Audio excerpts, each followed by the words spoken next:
Alhamdulillah alladzi khalaqakum min nafsin wahidah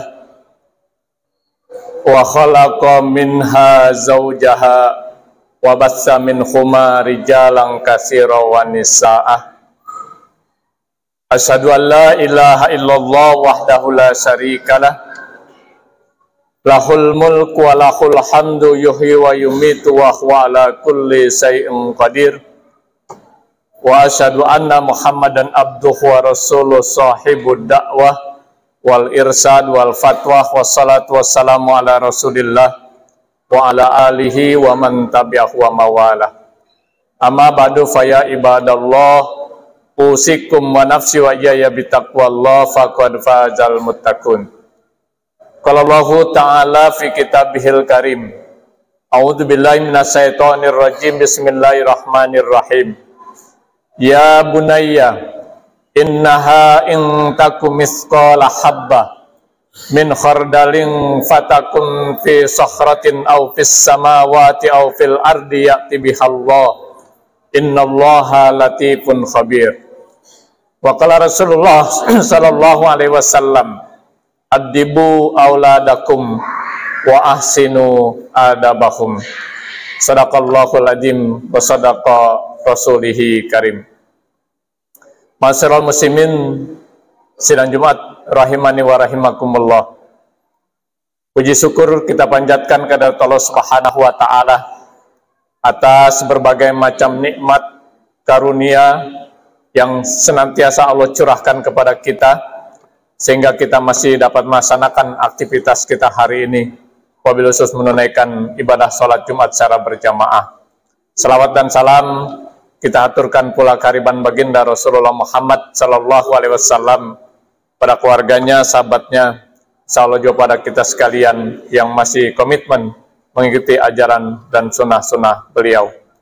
Hari yang baik, yang mulia, hari Jumat, mari sama-sama kita berusaha untuk senantiasa menjaga, memelihara, meningkatkan keimanan dan juga ketakwaan kita kepada Allah Subhanahu wa taala sebagai bekal kita dalam beraktivitas saat kita berada di alam dunia sekarang ini, lebih-lebih saat kita memasuki kehidupan yang kekal dan abadi, yakni kehidupan akhirat kelak.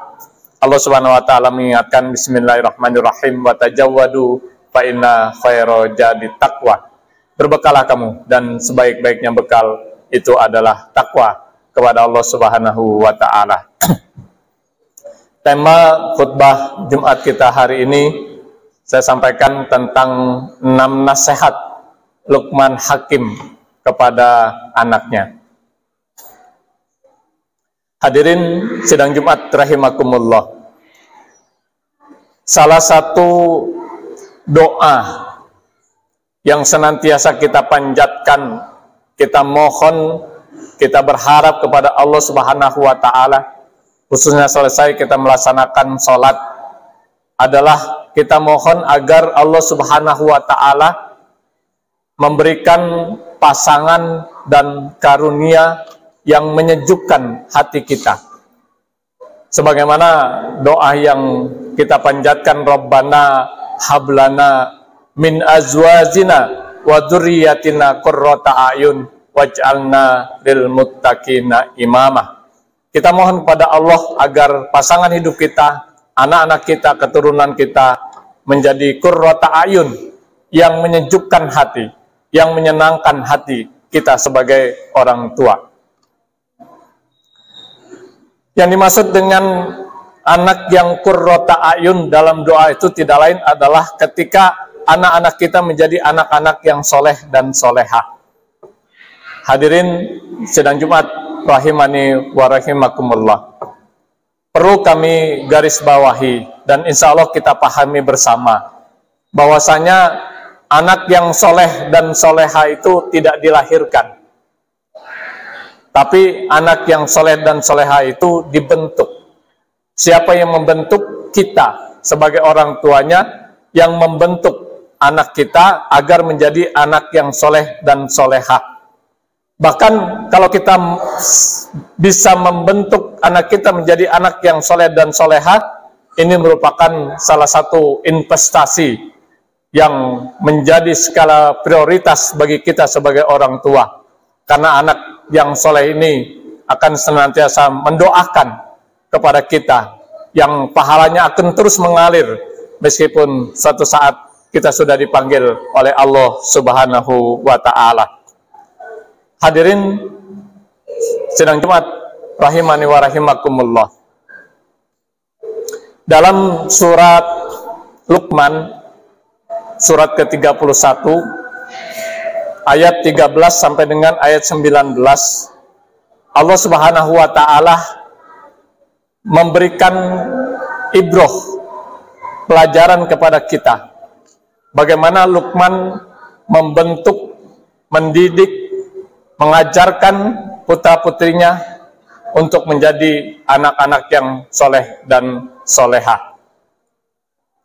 Kita tahu bahwa Luqman Hakim itu bukan nabi dan juga bukan rasul, tapi Luqman Hakim itu adalah hamba Allah yang diberikan hikmah oleh Allah Subhanahu wa Ta'ala, pengetahuan yang luas yang bisa kita jadikan ibroh, pelajaran buat kita. Namanya tercantum sebagai salah satu nama dari Al-Quran, yaitu surat ke-31, namanya surat Luqman. Dalam ayat 13 sampai dengan ayat 19, Luqman telah memberikan pelajaran yang luar biasa buat kita, yang insya Allah kalau pembinaan Luqman terhadap putra-putrinya bisa kita terapkan dalam membina anak-anak kita. Insya Allah doa yang senantiasa kita panjatkan tadi, anak kita akan menjadi qurrata ayun, anak-anak yang soleh dan soleha. Hadirin sidang Jumat yang rahimakumullah. Yang pertama, pesan Luqman kepada putranya adalah kepada anak-anaknya, ya bunayya, ya, wa iz qala Luqmanu libnihi wa huwa ya'izuhu ya bunayya la tusyrik billah inna syirka la zulmun azim. Pesan yang pertama adalah jangan sekali-kali mempersekutukan Allah Subhanahu wa Ta'ala. Ya. Jangan sekali-kali mempersekutukan Allah Subhanahu wa Ta'ala, baik dengan benda-benda maupun dengan makhluk ciptaan Allah Subhanahu wa Ta'ala. Tapi dalam kita berikhtiar, dalam kita melaksanakan aktivitas, selalu kita sandarkan, mohon dan meminta kepada Allah Subhanahu wa Ta'ala. Sebagaimana ikrar yang selalu kita ulang pada saat kita melaksanakan sholat, iyyaka na'budu wa iyyaka nasta'in, hanya kepadamulah kami menyembah, kami mengabdi, kami beribadah, dan hanya kepadamulah kami minta pertolongan, bukan kepada yang lain.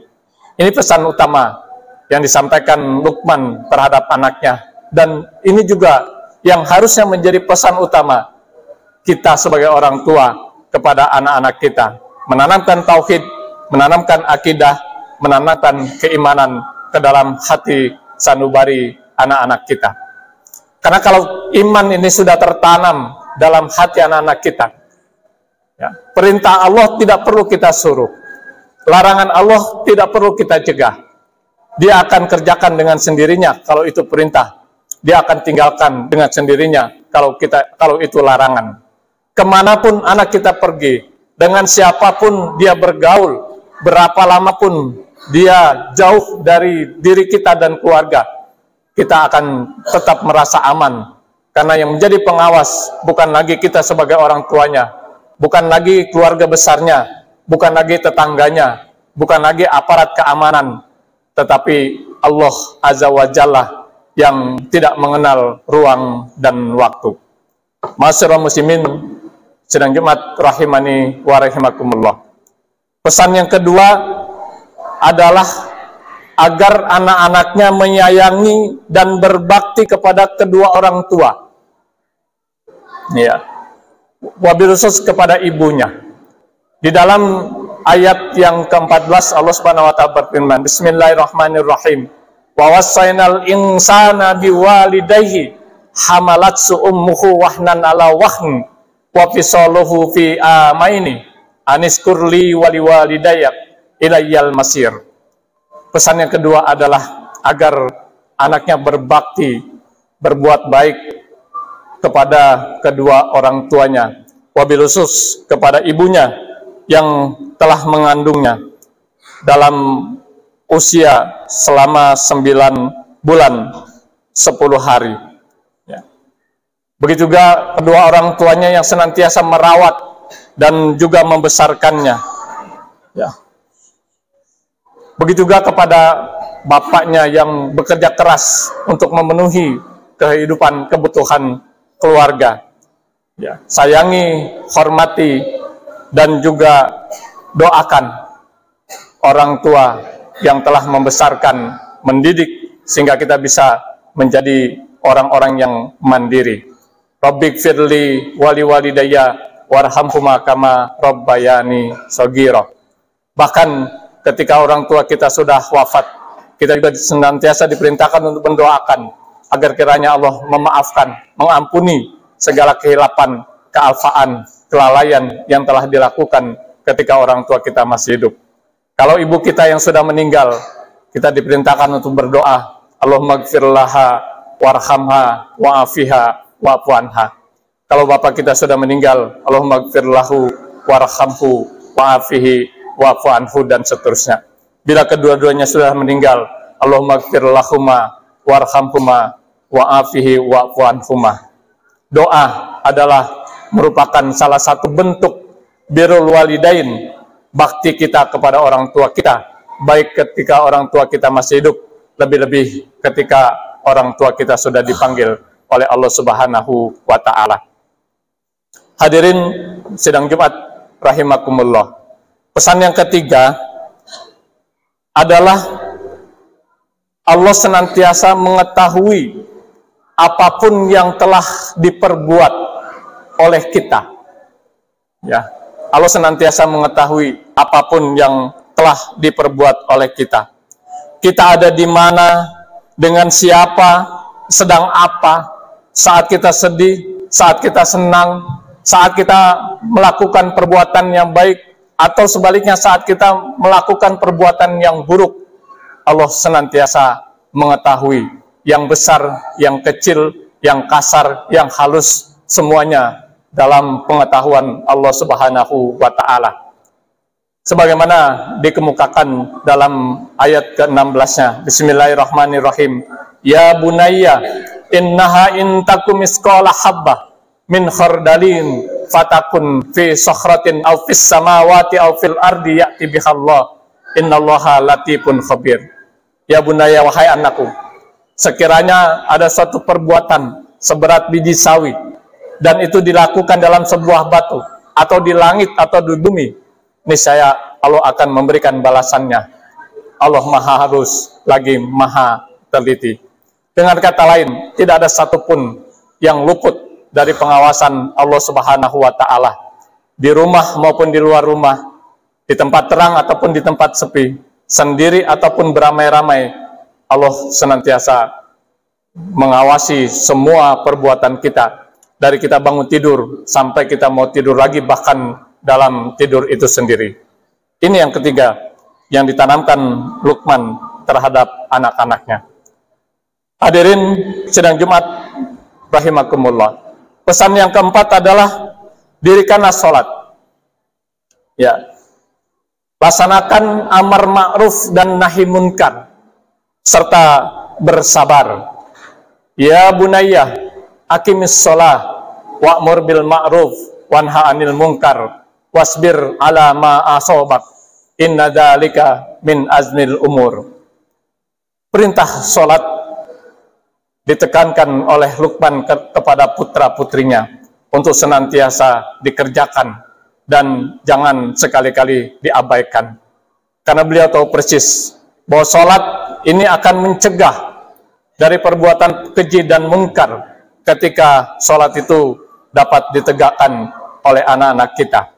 Inna sholata tanha anil fahsai wal munkar. Sesungguhnya salat itu mencegah daripada perbuatan keji dan munkar. Bahkan salat ini merupakan amalan yang paling utama dalam kehidupan kita sebagai seorang muslim. Awwalu ma yuhasabu bihil abdu yaumal qiyamah as-shalah. Bahwa amal yang pertama dihisab terhadap hamba-hambaku nanti adalah salat. Kemudian yang kelima, jangan sombong, jangan takabur, jangan congkak. Ya, sombong, takabur, congkak, merasa dirinya lebih dibandingkan orang lain, merasa lebih pintar, merasa lebih hebat, merasa lebih kaya, merasa lebih dari segala-galanya. Ini sifat sombong, sifat takabur. Jangankan dikaitkan dengan Allah Subhanahu wa Ta'ala, dikaitkan dengan manusia saja tidak ada yang patut kita sombongin. Kalau kita merasa pintar, pasti ada yang lebih pintar. Kalau kita merasa kaya, pasti ada yang lebih kaya. Kalau kita merasa pejabat tinggi, pasti ada yang lebih tinggi. Sesama manusia saja tidak ada yang patut kita sombongkan. Apalagi kalau kita hadapkan kepada Allah Subhanahu wa Ta'ala, hanya ada satu kata, la haula wala quwata illa billahil waliyil azim. Yang terakhir, ya, bersikap pertengahan atau sederhana, ya, selalu menghormati orang tua, ya, bertutur kata yang baik, bertutur kata yang sopan kepada orang yang lebih tua, bersikap sederhana dalam dan belajar menjadi orang yang rendah hati. Waqsid fi masyika waqdud min sautik inna angkarol aswati la sautul humur. Hadirin sidang Jumat rahimakumullah. Ketika pesan-pesan Luqman terhadap putranya ini kemudian dapat kita terapkan dalam mendidik anak-anak kita, insya Allah doa yang senantiasa kita panjatkan akan diijabah oleh Allah Subhanahu wa Ta'ala. Anak-anak kita akan menjadi anak yang soleh dan solehah. Kuncinya hanya satu sebagai penutup khutbah kita hari ini. Kalau kita ingin anak kita menjadi anak yang soleh dan solehah, terlebih dahulu kita sebagai orang tuanya harus soleh dan solehah. Kalau kita ingin anak kita taat beragama, terlebih dahulu kita sebagai orang tuanya harus taat beragama. Kalau kita ingin anak kita berbakti kepada kita sebagai orang tuanya, terlebih dahulu kita sebagai anak harus berbakti kepada kedua orang tua kita. Insya Allah, kalau itu yang kita lakukan, anak kita mudah kita bentuk menjadi anak yang soleh dan solehah, dan insya Allah doa kita akan diijabah oleh Allah Subhanahu wa Ta'ala. Barakallah li walakum fil Qur'anil adim, wa nafa'ani wa iyyakum bima fihi minal ayati wa dzikril hakim. Taqabbal minni wa minkum tilawatahu, innahu huwal ghafurur rahim.